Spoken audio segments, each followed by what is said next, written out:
¿Por qué el título de lo que me toca hablar? Porque nosotros tenemos una larga tradición que muchas veces, o en mi opinión, la practicamos poco.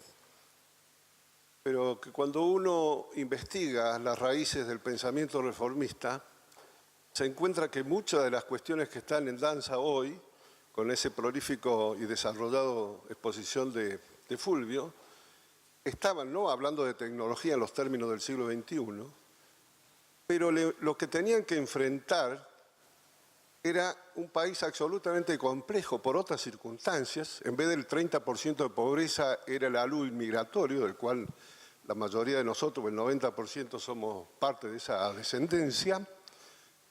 Estaban en pleno proceso de la Primera Guerra Mundial, que significó el quiebre de la ideología determinista y positivista, y sobre todo el faro de Europa, o sea, se trunca.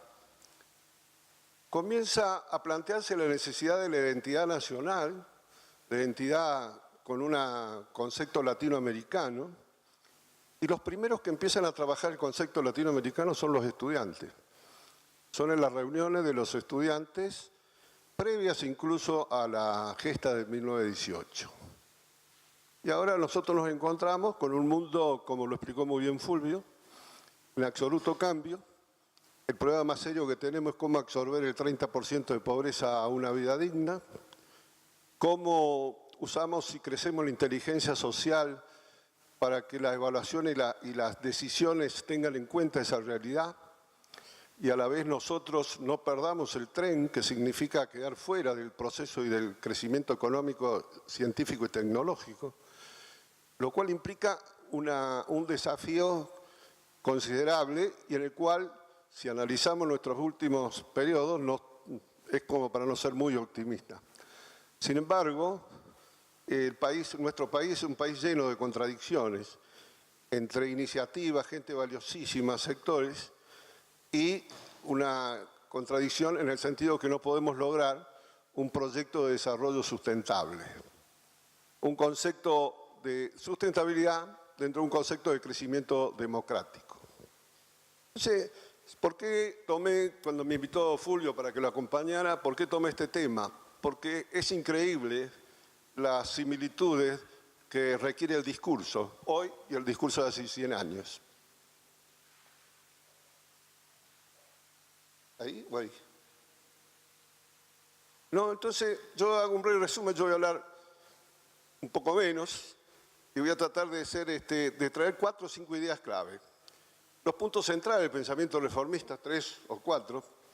Puntos centrales en realidad del siglo XXI, ahí toco algunas cosas paralelas, convergentes con lo que Fulvio explicó. Voy a hablar sobre educación y cambios necesarios y cierro con el ideario reformista porque es increíble, podría no haber tenido la reforma y ese ideario estaría planteado en los términos de hoy, de los requisitos de hoy.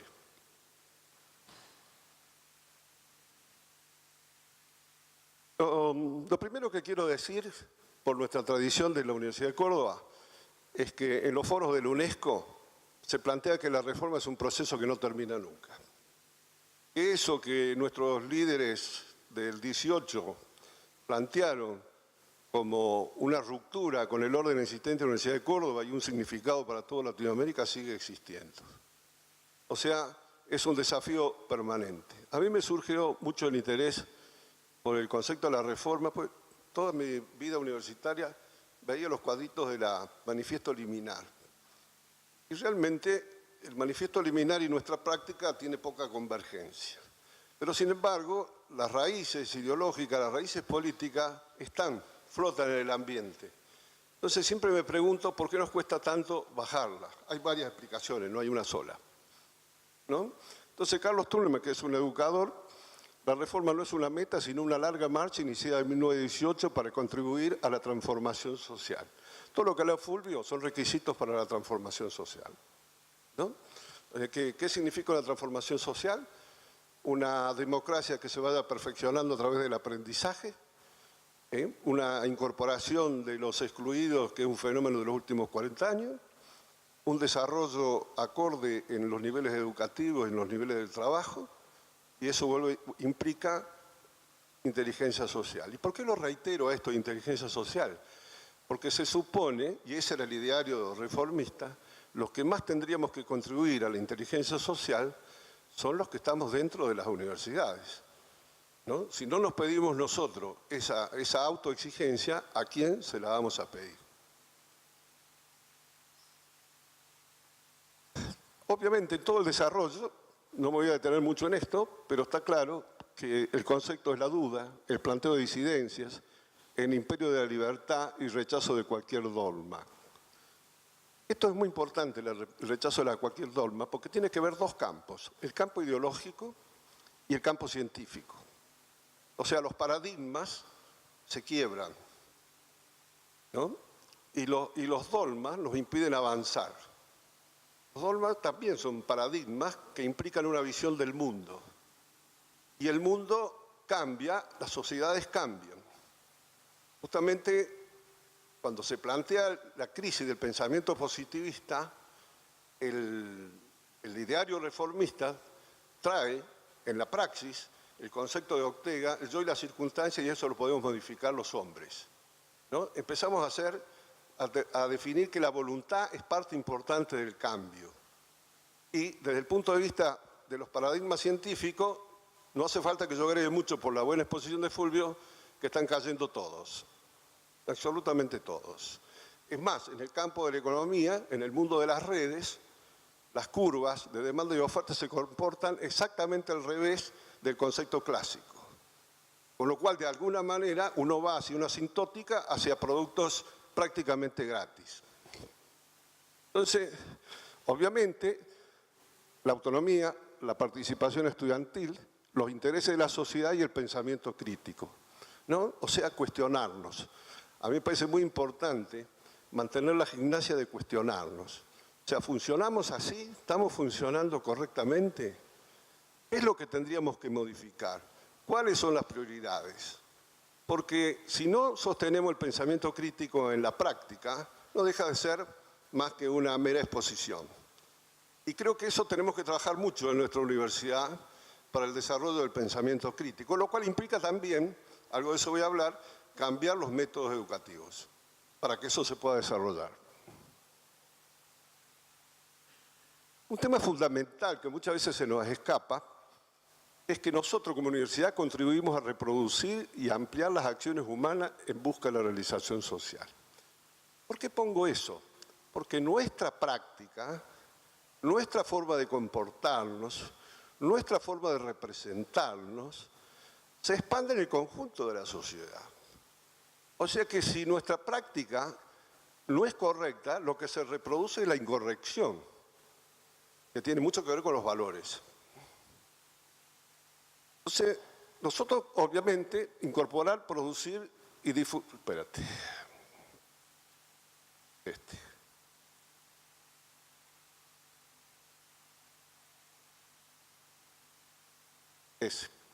¿No? Incorporar, producir, difundir saberes y conocimientos. Reconocimiento de los valores. Permitiría indagar acerca de cómo contribuye la universidad a determinados comportamientos a partir de vincular valores y conducta. Y sobre eso me quiero detener. No estoy seguro que seamos conscientes que los valores y conductas que nosotros reflejamos en nuestros comportamientos académicos y político-académicos sean los que deberían reflejarse o son los que deberían ser en términos de un concepto de democracia ampliada, creciente y sobre todo capaz de aprenderse, ¿no? Porque en definitiva los líderes políticos, que son los representantes, la vidriera del conjunto social, en el 90% emergen de la vida universitaria. Por lo tanto, cuando nosotros planteamos determinadas prácticas, esas prácticas se trasladan al mundo social. Y no estoy seguro que tengamos en claro si esas prácticas no tendríamos que modificarlas. Para Ortega, educar personas que contribuyen a regular y enriquecer la vida pública mediante la aplicación de la capacidad desarrollada en su ámbito a través de conductas asignadas por valores y una clara comprensión del sistema de ideas vivas que encarnan la cultura de su tiempo. la cultura de nuestro tiempo implica cambios siderales. Y de ahí que seamos una estructura dual en muchos campos, y no solamente el económico. No, pero a través de conducta asignada por valores. Creo que nos falta detenernos mucho en el concepto de valores, de práctica de valores, de cuáles son los valores, porque en la medida que profesionalizamos en determinadas disciplinas, quizás lo que estamos logrando sea en un porcentaje interesante o no, un nivel de aprendizaje en términos digamos, de técnicos, por decirlo de alguna manera, pero no estoy seguro, más bien planteo la duda, si estamos transmitiendo los valores correctos que después se transmiten en el acontecer de la vida social. Y ese es un tema, y ese es un desafío, justamente por toda la historia y característica de nuestra Argentina. Fíjese, a propósito de todo el planteo que hizo Fulvio, lo que planteaba en el 18 fue la universidad la exigencia de transformarse en la dirección cultural y ética de la sociedad. O sea, para los reformistas, la universidad era el instrumento importante o fundamental para el cambio social. Acuérdense que estábamos hablando de una época donde caían los pensamientos filosóficos vigentes, una guerra que destruyó digamos, el optimismo de esa generación y una necesidad de encontrar otras raíces en el mundo latinoamericano. Entonces, para los reformistas, la universidad está siempre en proceso de transformación. Entonces, sería muy interesante preguntarnos cuáles han sido nuestras transformaciones fundamentales. ¿En qué nos hemos transformado o en qué no nos hemos transformado? ¿O qué deberíamos habernos transformado? Teniendo muy en cuenta la evolución del mundo social y de los valores sociales, y teniendo en cuenta los cambios que hay en la estructura económica y del trabajo en la Argentina.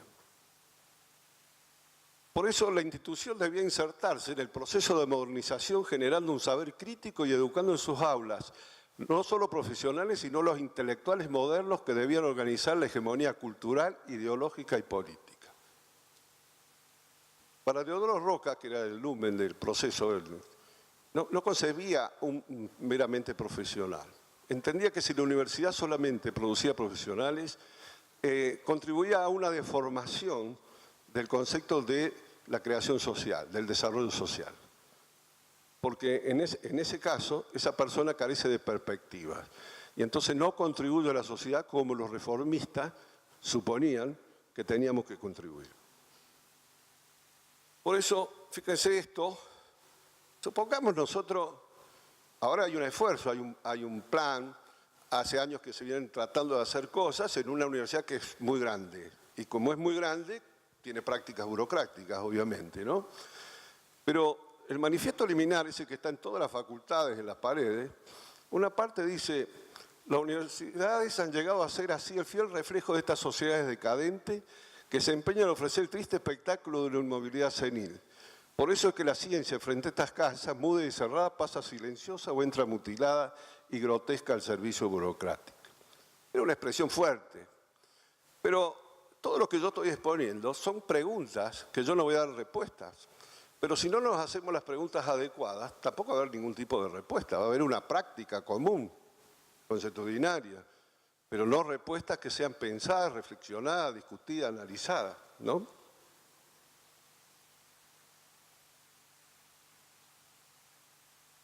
Ir a nuestras universidades a vivir, no a pasar por ellas, ir a formar por allí el alma que irradie sobre la nacionalidad, esperar que de la acción recíproca entre la universidad y el pueblo surja nuestra real grandeza, ¿no? Habla de la confederación de los espíritus y habla de la relación entre la universidad y el pueblo, como reflejo de la vida intelectual, creativa, artística de la universidad, como una forma de impulsar, digamos, la incorporación del conjunto de la sociedad a los avances culturales que la universidad puede irradiar, ¿no? Esa era la aspiración.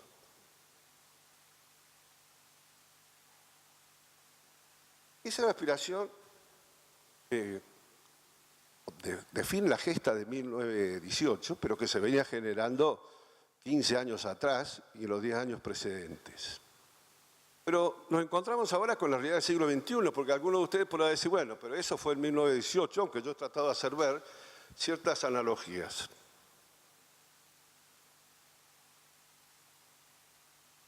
En asuntos humanos se distingue el ritmo y la escala del cambio. O sea, la escala del cambio es increíble, ya Fulvio habló sobre eso. Simplemente, insisto en el tema del cisne negro, de Nassim Taleb, todo es imprevisible. Absolutamente todo. Es muy difícil pronosticar, incluso es muy difícil plantear un plan teniendo en cuenta factores que no sabemos si van a cambiar o no. Nuevas formas de trabajo dependen cada vez más de cultura abierta al aprendizaje, conocimiento móvil y profundo, pero móvil. O sea, no me basta lo que puedo haber estudiado en una etapa determinada en ningún campo, y menos en las ciencias duras, con creatividad e innovación. Son tiempos de grandes dificultades y debemos pensar de una forma nueva. Esto sí quiero hacer énfasis en el tiempo que me queda. Si no aprendemos a pensar de una forma nueva, vamos a repetir soluciones para una etapa que ya fue. Vamos a quedarnos en el tiempo. Tenemos que revisar la forma que pensamos, porque la forma que pensamos está muy ligada a los hábitos. Y tenemos hábitos que nos llevan hacia determinadas formas de pensar.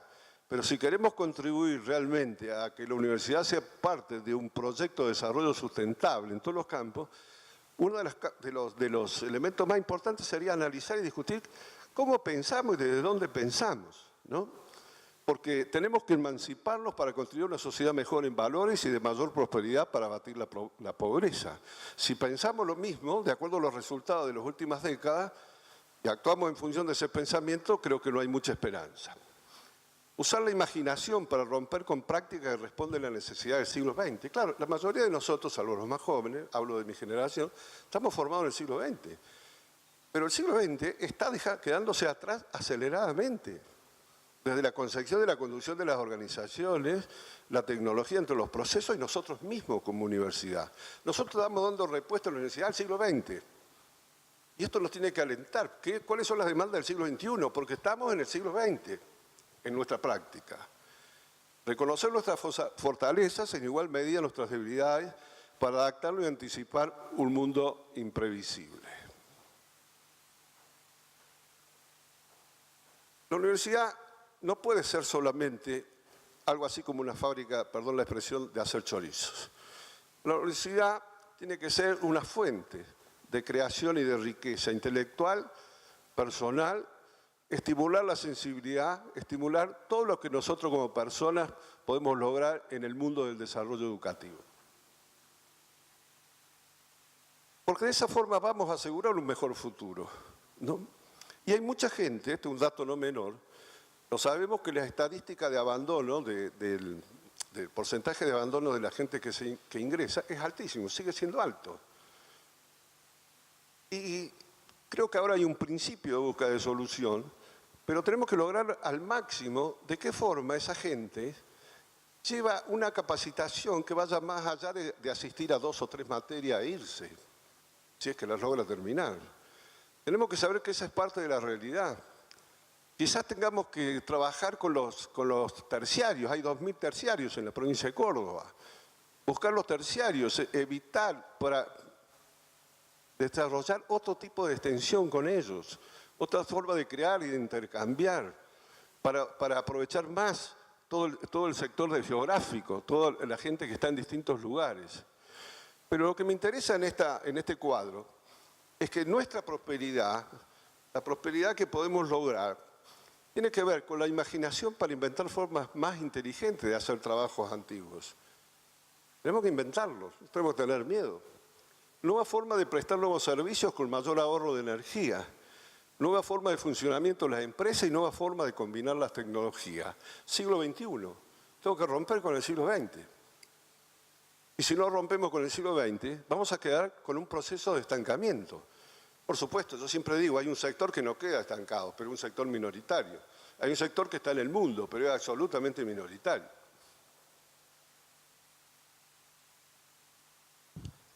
La universidad, desde mi punto de vista, no se puede desligar de la responsabilidad de contribuir a una modificación sustancial del sistema educativo en su conjunto, del propio sistema y del sistema educativo en su conjunto.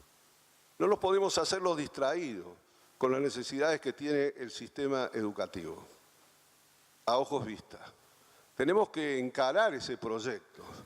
He ahí una motivación y un desafío interdisciplinario, donde podamos contribuir tanto a nuestro propio cambio como a cubrir las necesidades del mundo del sistema estudiantil, del sistema de estudios, en el cual quizá el punto más grave sea el secundario, o lo que llamamos el secundario. La educación hoy no produce las personas reflexivas y seguras de sí mismas que el sistema productivo y la propia administración del Estado necesitan. Hay gente con miedo.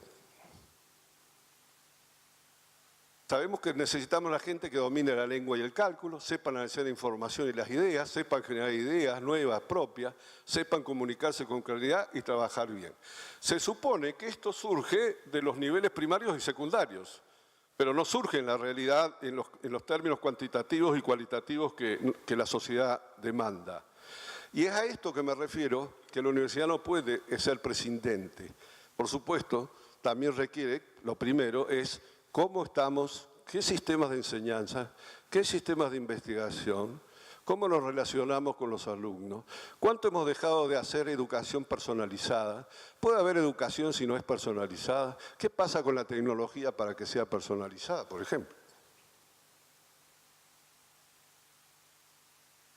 No podemos dejar de lado las artes, el pensamiento filosófico, las actividades físicas, justamente para evitar el precio del excesivo profesionalismo y sus consecuencias en el sistema de valores.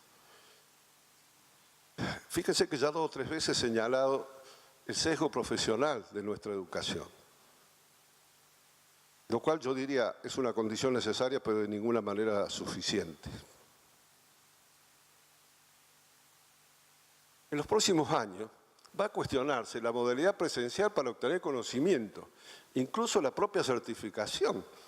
Por ahí no nos damos cuenta que vamos a quedar obsoletos, salvo en algunas carreras que te exigen quizás un diploma por un reconocimiento, digamos, de valor público. Pero hablando de eso mismo, la medicina, los cambios en la biomedicina, los brutales cambios en la biomedicina, en la ingeniería médica, para tomar uno de los campos, el tipo de habilidades que requiere, cada vez más diferente de lo que era previamente. Ir a la universidad será necesario solo si se forman debates en lo que se construye el conocimiento, si se hace trabajos en equipo con sentido y no solo con los alumnos de tu disciplina, sino con los de otras. Cada vez más tenemos que tender, y este es un problema porque tenemos una historia de sesgos de facultades, y cada vez necesitamos más la integración, ¿no? Un potencial tendencia a disolver la facultad y los departamentos, esto está surgiendo en el mundo, justamente por esto que estoy diciendo. Los profesores, arquitectos, sociólogos, ingenieros se asocian por intereses como la sostenibilidad. Otros construyen un espacio en el que se enseñan tareas que consideran importantes en el futuro como liderazgo. Pongo ahí José Ingeniero, porque todo esto que está surgiendo en los nuevos requerimientos de la educación los planteaba José Ingeniero en su libro sobre la universidad en 1916. ¿No? Si yo le cambio la tecnología, las palabras de ingeniero eran exactamente las mismas.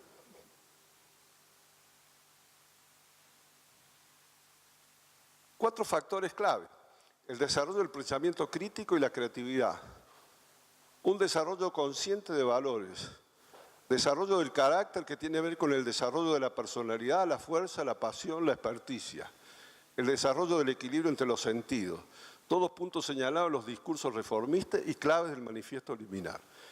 En los discursos reformistas, el tema de la persona, el tema de los requerimientos para el crecimiento, el enriquecimiento de la persona está presente en todos los discursos.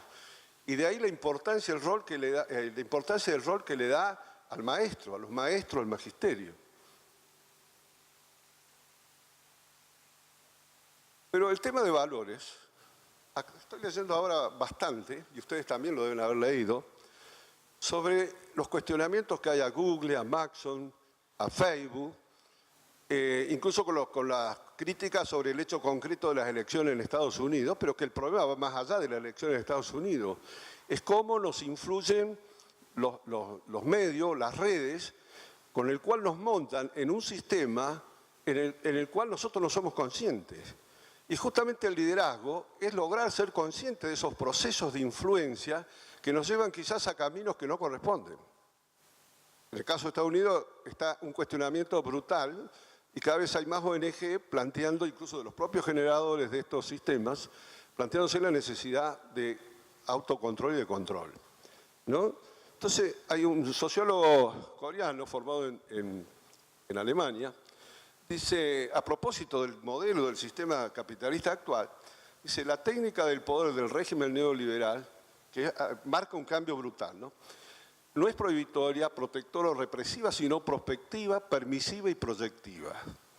El consumo no se reprime, se maximiza. No se genera escasez, sino abundancia, incluso exceso de positividad. Se nos anima a comunicar y a consumir. El principio de negatividad, que es constitutivo del estado vigilante de Orwell, cede ante la positividad. No se reprimen las necesidades, se la estimula. El Big Brother tiene un aspecto amable. La eficiencia de su vigilancia reside en su amabilidad. Byung-Chul Han, en realidad, nos está diciendo, nos estamos metiendo en un sistema que todo el modelo nos lleva en un camino de consumismo y de falta de sentido crítico, ¿no? Y pérdida de la voluntad.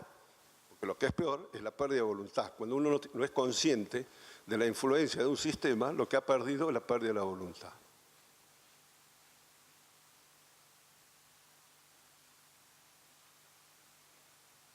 Y este es el desafío que tiene que ver con todo lo que vengo hablando, ¿no? Tomé un trabajo de Zygmunt Bauman acerca de la educación, ¿no? Entonces él hace un parangón entre la educación tradicional y la educación del futuro, o la que requiere hoy el mundo ese en permanente cambio. Dice, y toma para eso el modelo de los misiles.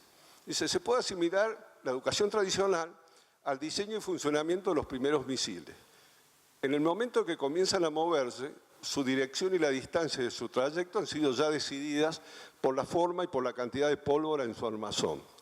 Puede calcularse el lugar en que van a caer sin margen de error o mínimo, y pueden elegirse otro lugar cambiando la dirección del cañón o la dosis de pólvora.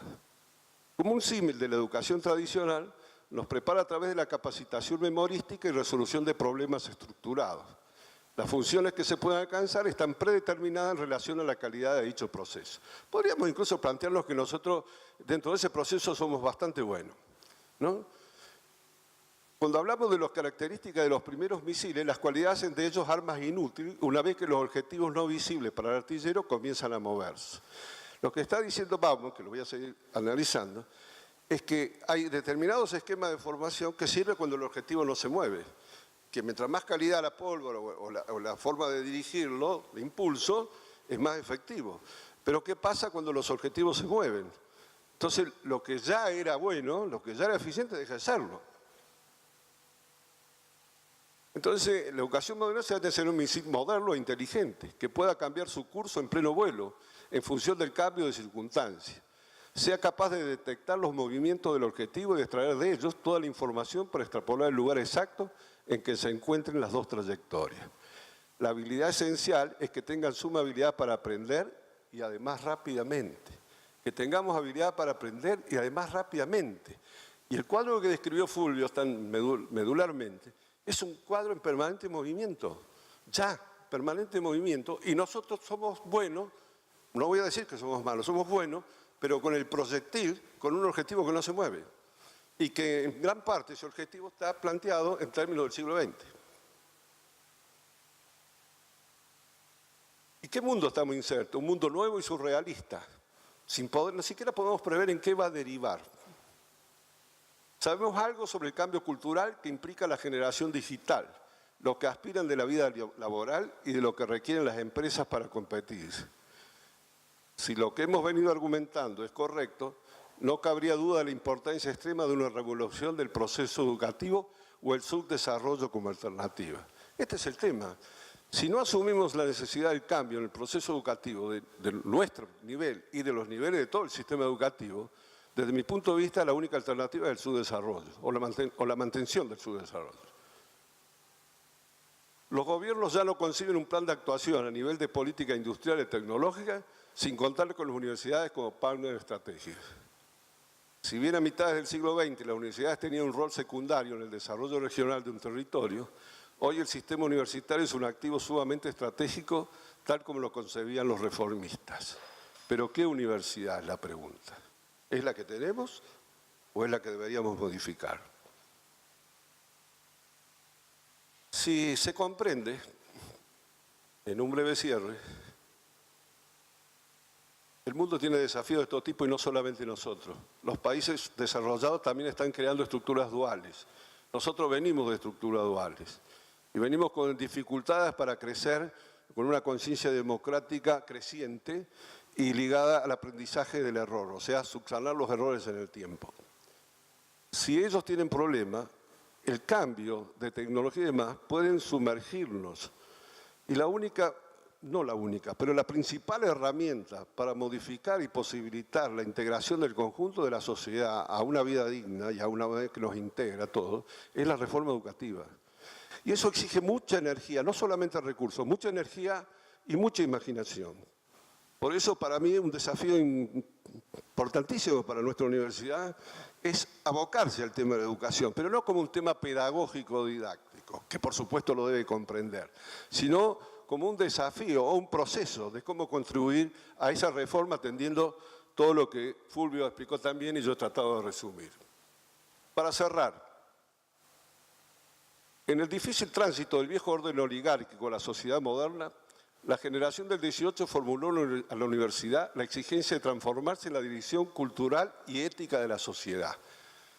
En la dirección cultural y ética de la sociedad. La pregunta es, ¿lo estamos haciendo? La institución debía insertarse en el proceso de modernización, generando un saber crítico y educando en sus aulas no solo profesionales, sino los intelectuales modernos que deben organizar la hegemonía cultural, ideológica y política. En el pensamiento reformista, una universidad es aquella capaz de recrearse a sí misma por su capacidad de cuestionar los valores vigentes y la forma de producción de conocimiento. Desde mi punto de vista, hoy a 100 años de la gesta, el imperativo se repite. Muchas gracias.